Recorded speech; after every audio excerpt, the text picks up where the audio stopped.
love Him and grow in Him, so that at His appearing we may be mature to be raptured. So ang pagkahamtong dahil mga igsoon ba, dili lang nga dali kay na siya nga process, na kinahanglan kitag inanay mga igsoon.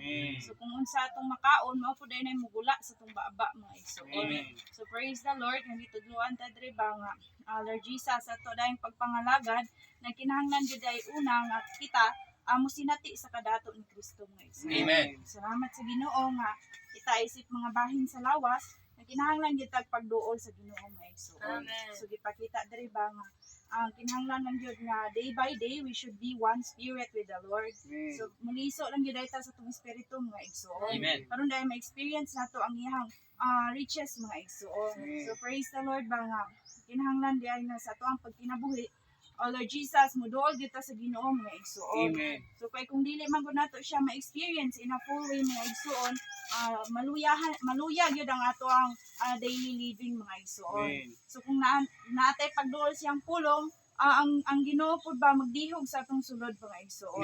So praise the Lord nga kinahanglan gyud ay more and more our experience must be that in every aspect of our daily living mga igsoon.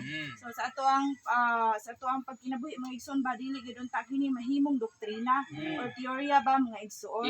It must be our practical Christian living mga igsoon.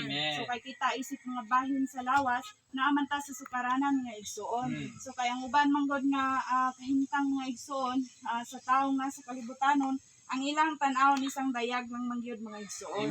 So managipakita diha nga dili unta ta mahisama nila mga igsoon.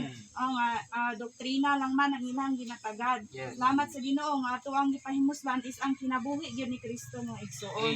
So kinahanglan gyud nga kining pagkahingpit ug maron gyud nato ni mga igsoon. Mausa diha sa espiritu sa Ginoo, karon di ay siya mag-umol diri kanato mga igsoon. Praise the Lord. Amen.